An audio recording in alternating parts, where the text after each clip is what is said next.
Gente, olha, 10 horas e 16 minutos. Vamos trazer o nosso assunto de hoje aqui. Implementado no Brasil nos últimos anos, o mês Outubro Rosa, que eu tenho certeza absoluta que vocês já ouviram falar, virou sem dúvida nenhuma, né, gente, referência em relação à conscientização da sociedade dos perigos silenciosos do câncer de mama.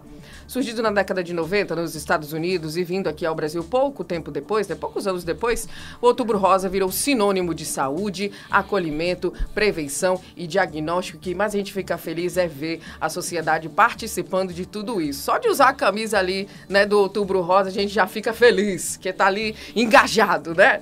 Conforme os dados mais recentes do Boletim Epidemiológico 2025, divulgados pela Secretaria de Estado da Saúde Pública, a CESAP, o número de mortes por câncer de mama cresceu 19% em 2020 e 2024 aqui no nosso Rio Grande do Norte. Na última quarta-feira, dia 1º, aconteceu ali a abertura oficial, né, dessa campanha maravilhosa, a campanha Outubro Rosa 2025, dedicada à conscientização sobre o diagnóstico precoce, sim, do câncer de mama. O evento foi realizado na sede da Associação Médica do Rio Grande do Norte, promovido pela Sociedade Brasileira de Mastologia Regional aqui do nosso Rio Grande do Norte. E aí, como não poderia ser diferente, como estamos engajados nestas causas, claro, vamos falar a partir de agora e receber aqui no nosso programa o médico Dr. Jair Cavalcante, que é o presidente da Sociedade Brasileira de Mastologia aqui do nosso Rio Grande do Norte. Doutor, seja muito bem-vindo, é sempre um prazer poder falar desse momento do Outubro Rosa, né? A gente veio o ano todo falando dos diversos momentos em que o câncer é pauta, mas sem dúvida nenhuma o Outubro Rosa já está consolidado na nossa sociedade, mas não custa nada, né, trazer ali aquela informação a mais que é sempre muito e de suma importância. Seja muito bem-vindo, prazer tê-lo conosco. Um bom dia para o senhor. Bom dia, Andresa, bom dia, Irvan, bom dia, ouvintes da Jovem Pan. É um prazer estar aqui participando com vocês. E sim, né, o Outubro Rosa, ele já tem algum tempo que estamos divulgando junto à Sociedade Nacional, e é um momento que nós chamamos o alerta, ou digamos o amarelo, para a sociedade feminina principalmente, que ela tem que fazer o rastreio dela mamográfico anual a partir dos 40 anos. Então, o Outubro Rosa, ele não é para ser ocorrido apenas no mês de outubro, é de janeiro a dezembro. Sim. Outubro é apenas uma chamativa ali para quem esqueceu de fazer o exame ou para quem está fazendo ali os 40 aninhos para começar o seu rastreio. Isso mesmo. Doutor, a gente sabe que a campanha já vem aí de muitos anos, mas nesse ano mais especificamente, tem alguma novidade, alguma informação a mais que a gente possa passar para a sociedade? Sim.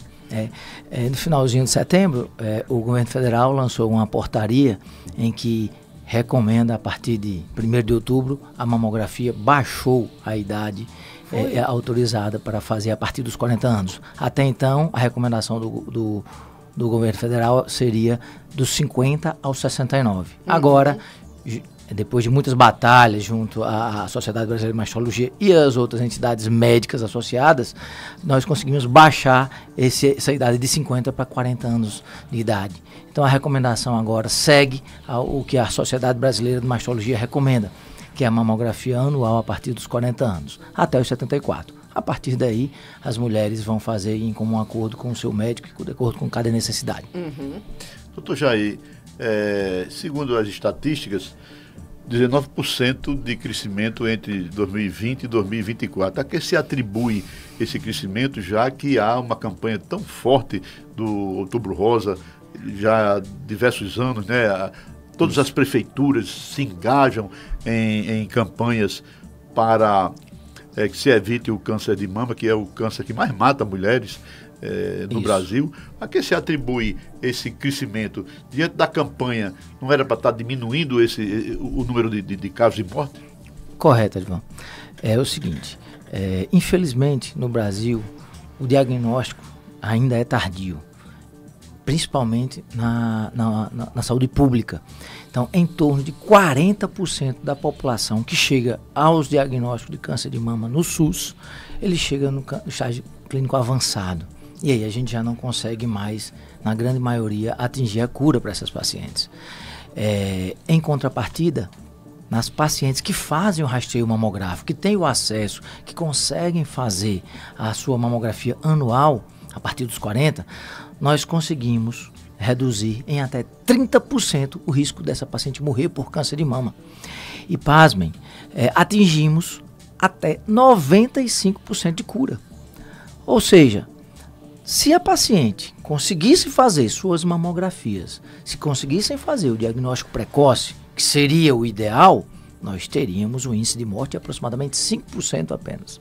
E agora a gente tem um aumento saiu de 20% para 40%.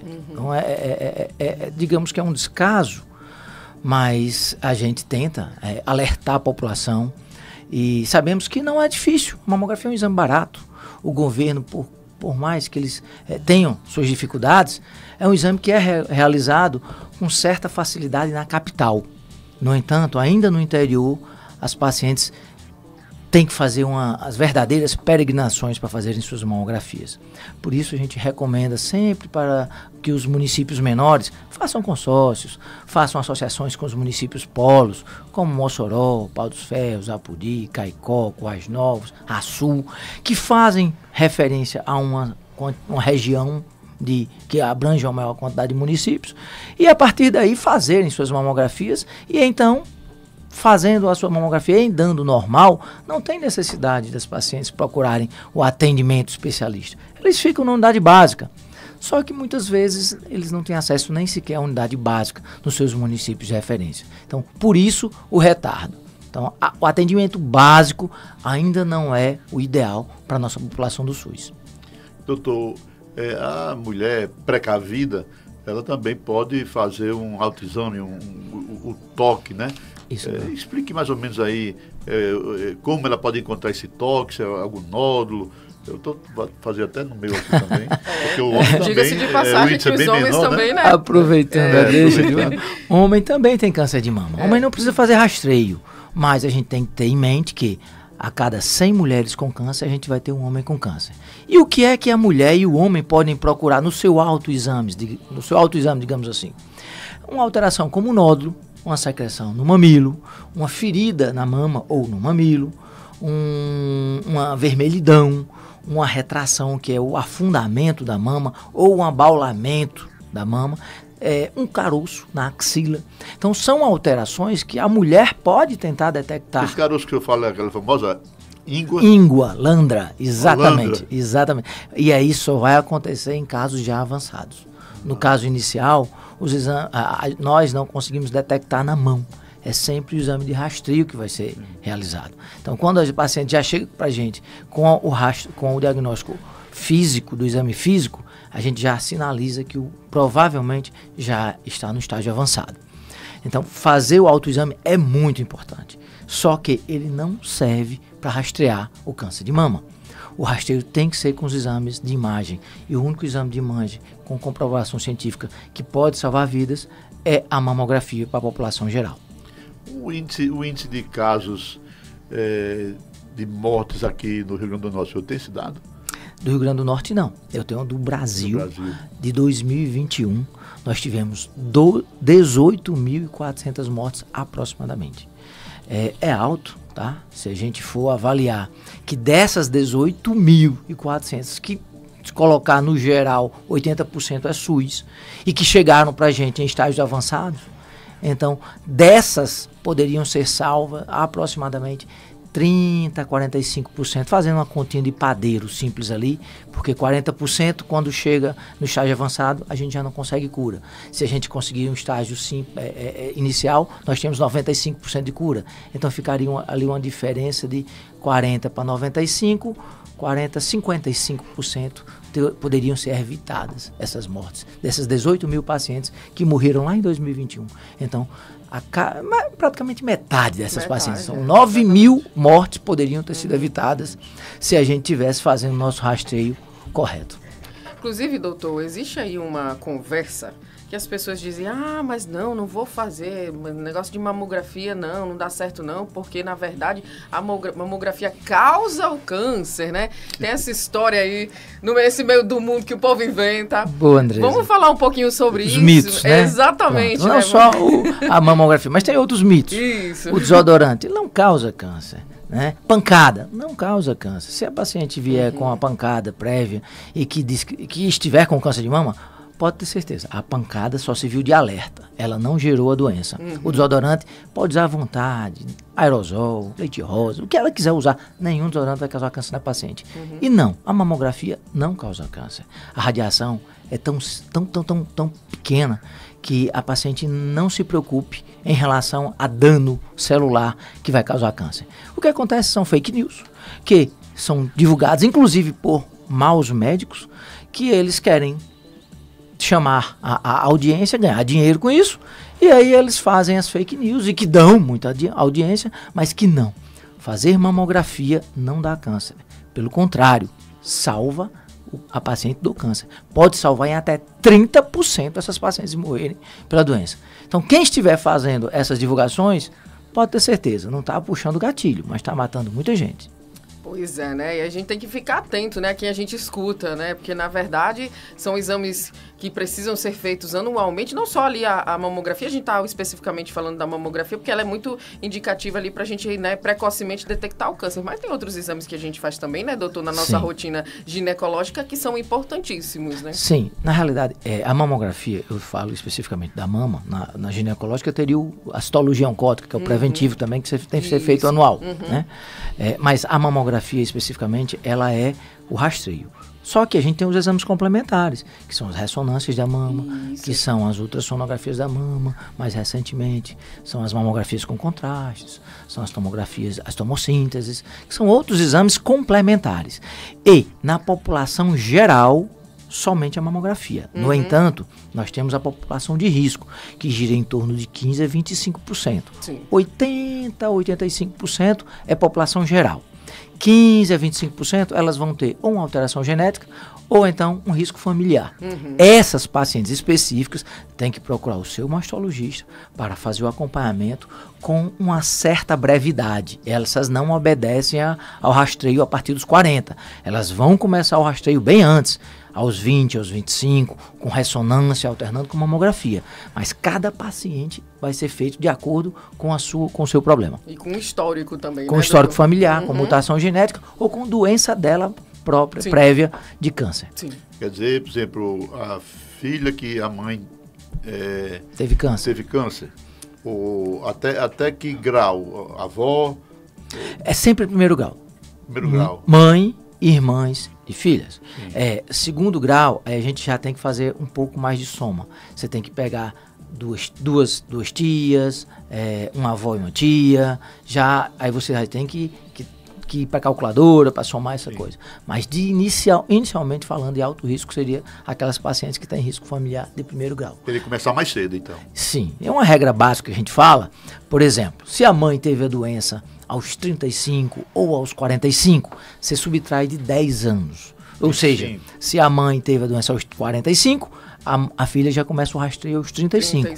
Se a mãe teve a doença aos 35, a filha já começa aos 25. Olha só como é diferente da população geral.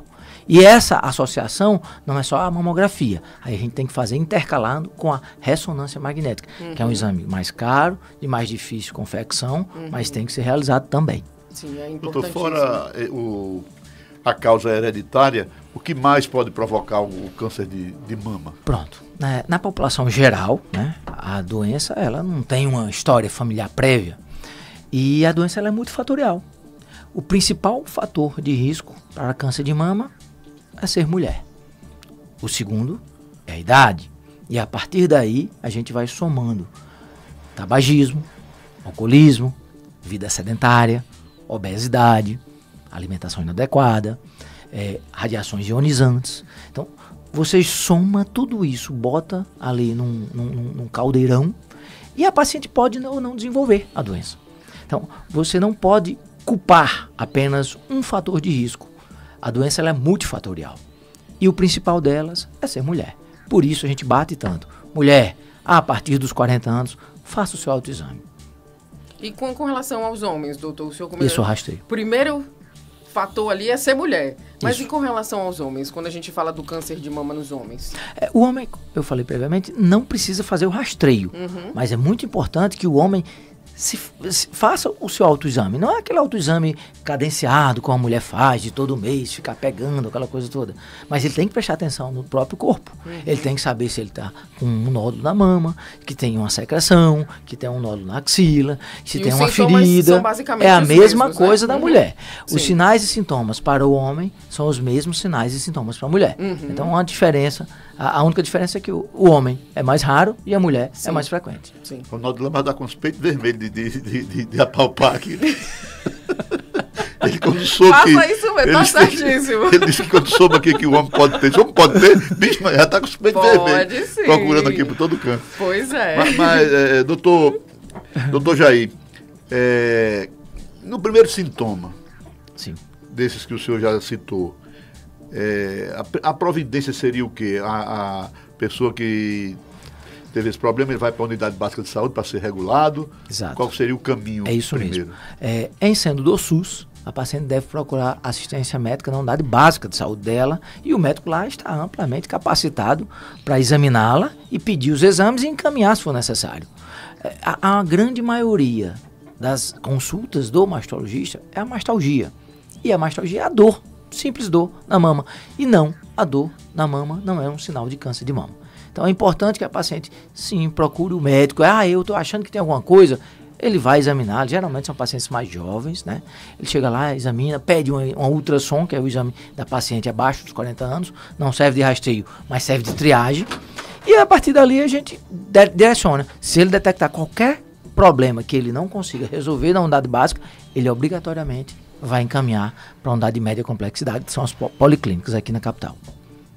E hoje em dia, doutor, a gente observa, ainda bem, graças a Deus, e cada vez mais, dentro também da campanha do Outubro Rosa, a gente vê essa iniciativa em que algumas para ali, estaciona e tem algumas unidades, né, que prestam esse serviço à sociedade de realizar as mamografias. Eu queria saber do senhor a importância, né, de tudo isso, já que a gente vê que, infelizmente, ainda o nosso sistema ainda não consegue abarcar todos, né? Andresa, é muito importante essas iniciativas da sociedade civil organizada. O Grupo Reviver é um grande exemplo aqui na nossa... da Isa. Isso, na nossa capital. E aí ela tenta se expandir de todos os jeitos, mas a gente sabe das limitações financeiras que isso acarreta. Na realidade, ela não é um órgão público, né? Ela é filantrópico. Então, ela sobrevive e ela tem que honrar os compromissos dela. E isso é muito importante. Então, o Reviver, o nosso maior exemplo aqui no Rio Grande do Norte, tenta baratear os custos. A custo zero, praticamente a paciente ressarce ali apenas o que é gasto. Quando não, ela consegue pelo SUS, que aí o convênio via prefeituras ou outras unidades, ou Estado mesmo, eles fazem, mas essa organização civil é muito importante e nos ajuda muito. A Sociedade Brasileira de Mastologia, ela não tem o poder financeiro, apenas comunicativo, e tentar melhorar o acesso à população junto aos políticos. Uma grande vitória exatamente foi essa agora, a permissão de reduzir a idade para 40 anos. Então, otimizar os gastos nós todos entendemos que os governantes têm que fazer, mas a gente também tem que imaginar que é muito mais barato você evitar a doença do que você tratar a doença. Sim. É muito menos danoso para a paciente ela evitar o problema do que depois ela pode até tratar e ficar curada, mas ela poderia não ter passado pelo problema. Então, para o paciente isso é infinitamente melhor. E para os órgãos públicos é mais barato. Então, por que não fazer? A gente vai lá e leva estudos científicos e fala para o governante, você está gastando sem necessidade. Barateie seus custos. Você vai baratear os custos e vai salvar mais vidas. Com certeza absoluta, doutor. Outra coisa importante, o senhor comentou aí sobre essa questão dos tratamentos, né? Tratamento de câncer ainda, quer queira, quer não, ele é um tratamento caríssimo, né? Quem já passou por isso sabe, né, dos valores. São valores altíssimos, seja o valor particular, seja o valor, né? Isso. É independente, gente. A gente comenta, né, sobre essa questão do diagnóstico precoce justamente por isso. Porque talvez, com o tratamento sendo mais barato, é muito mais fácil você lidar com tudo isso, não é isso, doutor? Isso. Financeiramente, é mais barato tratar o câncer precoce. e emocionalmente também. Por quê? Porque o tratamento, ele vai graduando, ele vai aumentando a gravidade. Sim. Nós, quando pegamos a paciente com câncer de mama inicial, nós fazemos apenas a retirada do tumor, preservando a mama da paciente. Sim. E em algumas situações, a pesquisa da axila, para saber se a doença foi ou não para a axila. Só que quando ela já chega no estágio mais avançado, nós teremos que fazer uma retirada completa da mama. Quando a paciente é jovem, quando a paciente quer, mesmo sendo idosa, nós temos que fazer a reconstrução da mama. Tem prótese incluída nesses gastos. As quimioterapias das pacientes com câncer avançado tem que ser o tratamento full, né? Tratamento cheio, você não pode economizar. Você vai ter mais rádio, vai ter mais químio, vai ter mais drogas com anticorpo específica, que é o grande boom agora da modernidade, que é muito cara. O que é uma droga anticorpo específica? É a quimioterapia, que nós fazemos ela em um ligante, digamos assim, e ela vai atingir diretamente a célula cancerosa. E ela, em sendo droga-alvo, é como um míssil teleguiado. Você joga o míssil, ele sai de cima e bate lá onde você quiser, na cabeça do terrorista. Mesma coisa com a droga-alvo. A gente joga a droga na corrente sanguínea e ela não sai matando todas as células que vem pela frente, como a quimioterapia tradicional faz. Doutor, isso acontece na quimioterapia tradicional, né? Acaba matando também as células que são boas. Né? A evolução da quimioterapia são os ADCs, que são os anticorpos droga conjugado. Você pega um anticorpo que conhece a célula cancerosa, coloca o quimioterápico nela e solta na corrente sanguínea. Ela vai especificamente na célula cancerosa, mata ela e, por um efeito bystander, que é um efeito muito potente, mata as células ao redor também, que provavelmente quem está ao lado de coisa ruim também é ruim. Pegou um pouquinho ali da ruindade. Aí vai matando, exatamente. Então, me diga com quem eu ando, eu direi quem tu és. Exatamente. Então, esse tipo de droga é muito bom, tá em voga, tá em análise, tá em lançamentos, mas é muito caro. Né? Então vai chegar o SUS, não temos ainda, mas vai chegar. Inclusive, doutor, dentro desse tratamento existem também exames específicos justamente para saber qual é o tipo de célula para que o tratamento possa ser realizado, né? Exatamente, que aí o câncer de mama, ele não é um câncer geral. Eu não posso chegar aqui e jogar uma receita de bolo para todo mundo. Cada paciente vai ter um tratamento específico. Pode ser a mesma... O mesmo raciocínio, mas o tumor maior você faz de um jeito, o tumor menor você faz de outro. Então, você tem que dar o máximo com o mínimo de efeito. Então, você não pode dar além do que o paciente precisa, nem a quem. Você tem que dar na medida. Porque se você der demais, a paciente pode morrer de uma leucemia no futuro. A paciente pode morrer por uma imunossupressão imediata na quimioterapia, ou até de uma complicação durante a quimioterapia. Vez por outra você escuta, fulano estava fazendo tratamento para câncer de mama e faleceu durante a quimioterapia. Foi complicação do tratamento. Ou seja, ela não morreu da doença, ela morreu do tratamento da doença. Então são esses cuidados que todos nós temos que ter.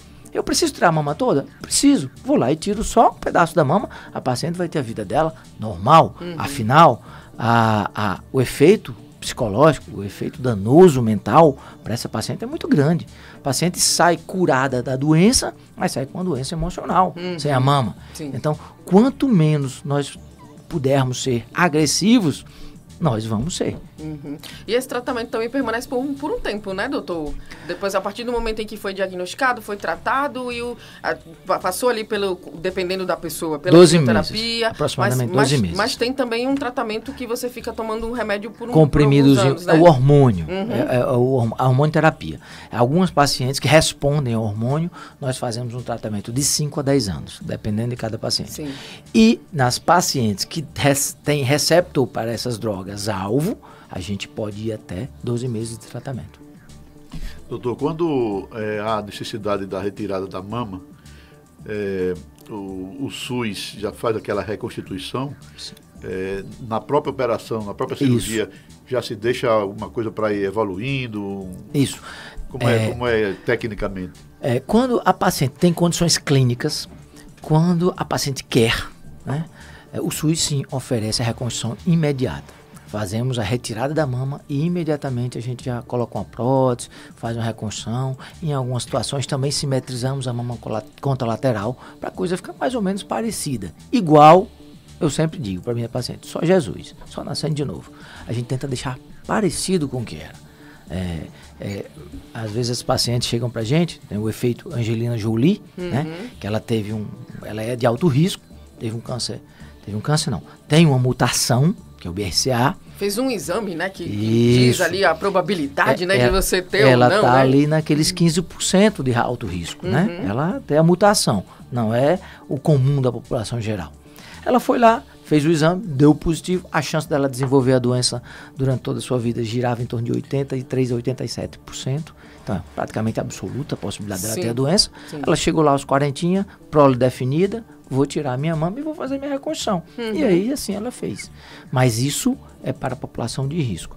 Voltando para a pergunta de Edivan, as pacientes que fazem um tratamento para a doença, coisa diferente, tá? Para a doença, elas sim podem retirar a mama, e tem o seu direito garantido na Liga aqui no nosso estado. Fazemos a reconstrução com prótese do SUS, com cirurgia do SUS, com tudo do SUS, quimioterapia, radioterapia, hormônio, depois que ela entrar no sistema de saúde, ela não paga mais nada, é tudo pelo SUS. Doutor, o senhor falou da Liga. Queria que o senhor falasse também um pouquinho da importância da Liga, né, Norte Rio Grandense contra o câncer aqui no nosso estado e até no país, né? Porque a Liga, sem dúvida nenhuma, é uma referência, né, quando a gente está falando no tratamento de câncer. Nacional, sim. Como nós praticamente somos o único polo, né, do estado, temos um polo também em Mossoró, é uma outra liga, mas também funciona como tratamento de câncer. Aqui na cidade, na capital também temos outros serviços que fazem o tratamento de câncer, mas praticamente a liga ela pega referência para o estado inteiro, um pouquinho do Ceará, um pouquinho da Paraíba. Então o pessoal procura porque nós temos, digamos, agilidade no tratamento. E nesse ano que passou, né, 24, salvo me engano, ou fomos o segundo ou fomos o primeiro instituição em tratar câncer de mama no país. Então, a instituição ela é muito importante, não só para a nossa região, mas para o país inteiro. Como temos um polo que concentra o tratamento, nós conseguimos dar vazão a essa. Eu falo nós porque eu sou da Liga. Faz parte, né, também, né, doutor? E assim, a eficiência, a agilidade do tratamento é crucial para qualquer tipo de tratamento de câncer, principalmente para o câncer de mama. Por isso, né, profissionais excelentes, engajados, né, ali na Liga Norte Rio Grandense contra o Câncer, que estão ali diariamente, né, tratando as pessoas com o maior carinho do mundo, levando esperança para elas também, né, doutor? Que isso é de suma importância. Porque quando chega o câncer, não é só o câncer da pessoa em si, mas da família como um todo, né? Mexe com todo mundo, com toda a sinergia ali que existe, né? Então a gente tem que pensar nesse todo que é de suma importância. Dentro dessa campanha, doutor, ali com relação à Sociedade Brasileira mesmo de Mastologia, tem algum evento marcado? O mais importante é como a gente está aqui nessa conversa, né? Que leva aí a informação para as pessoas. Tem alguma coisa a mais aí nesse momento, nesse mês, mais precisamente? Nós preconizamos sempre a informação. No mês de outubro, estimulamos alguns mutirões, a maternidade escola abriu agora. Esses dias teve uma caminhada, eu vi, passou lá em casa. Isso, fizemos no dia 5 de outubro, em parceria com a Associação Médica, Caminhada do Médico, corrida e caminhada do médico no Outubro Rosa, estimular, sair do sedentarismo, a atividade física, reduz sim o risco de câncer para as pacientes que nunca tiveram e reduz o risco de morte para as pacientes que já tiveram, ou seja, não é porque eu tive um câncer que eu não posso mais fazer atividade física, pelo contrário, eu tenho que entrar, se eu não fazia, eu vou fazer, porque o meu risco de morrer da doença vai reduzir. Então, estimular a atividade física, levar informação a todas as pacientes do estado, não só da capital, claro. Estimular os mutirões, as entrevistas, as palestras. Então a sociedade ela meio que fica na retaguarda para orientar toda os colegas ou mesmo a população civil organizada que queira alguma informação. Em relação aos atendimentos, o objetivo da gente não é congestionar serviço no mês de outubro. Claro. É fazer com que as pacientes procurem o seu mastologista o ano inteiro. E sim, aquela que esqueceu de fazer as mamografias dela nos meses de janeiro, de outubro para trás, que possam procurar a partir de outubro. Isso. E as que vão começar a fazer, que comecem a partir de agora. Então, outubro geralmente dá aquela encharcada no serviço público, mas é muito importante que cada paciente tenha o seu mês lá agendadinho. Olha, minha mamografia vai ser em julho, em agosto, em setembro, em dezembro. Faça. E atrasei. Não tem problema, faz no mês seguinte. O que não pode é 2, 3 anos depois procurar o seu médico já com problema, aí fica bem mais complicado. Exatamente, né, doutor? Portanto, gente, fica esse alerta importantíssimo, né? A gente está nesse Outubro Rosa, que a gente sempre lembra aí da importância de você realizar os seus exames anuais e principalmente, gente, a mamografia. Mamografia hoje, que graças a Deus, como o doutor comentou aqui no começo da nossa conversa, já a partir dos 40 anos. Pela rede pública. Exatamente. Já pode fazer aí, né, a sua mamografia para se cuidar direitinho, além de todos os outros exames, né, que são necessários, né, gente? Então a gente faz essa ressalva aqui para você. No mais, doutor, muito obrigada pelos esclarecimentos. O que a gente quer é levar a informação, quer que as pessoas realmente recebam ali esse momento que, poxa, me lembrei que tenho que ir, né, no meu médico, tenho que fazer os meus exames. E marca, gente, marca logo, aproveita lá, vai marcando o seu médico, vai marcando a sua mamografia, que uma hora você vai conseguir fazer e o mais importante é que você faça, né? Nada de ficar ouvindo conversa aí no meio do mundo, dizendo pra você não fazer o exame. Faça assim, que é de suma importância para a sua saúde e para o seu futuro também. Portanto, gente, conversamos com o Dr. Jair Cavalcante, trazendo aqui as informações sobre esse Outubro Rosa, importantíssimo para a mulherada, presidente da Sociedade Brasileira de Mastologia do nosso Rio Grande do Norte. Muito obrigada, doutor. Foi um prazer tê-lo conosco. Obrigado, Andresa. Obrigado, Ivan. Mulher, faça sua mamografia anual a partir dos 40 anos. Câncer de mama tem cura. Não podem ter medo de fazer o seu exame e a gente pode preservar a mama sem precisar fazer retirada total, se o diagnóstico for precoce. Faça um rastreio e um abraço. Pois é. Outra coisa que eu me lembrei agora, que todo mundo fala também, porque dói muito e tal. Nem dói tanto assim não, viu? Vai lá que é rapidinho. É um negócio super rápido. Eu mesmo já fiz a minha hoje. Fiz 40, tô já fazendo a minha mamografia. Já tô no dia, viu? Parabéns, Andresa. Fica a dica aí pra você. Cheguei na médica, ela, olha, tá com quantos anos? 40, doutor. Eita, tem que fazer, bora fazer mamografia. Tem que ser assim, desse jeito mesmo, a gente tem que se cuidar. Doutor, mais uma vez, muito obrigada, viu? Foi um prazer. Obrigado.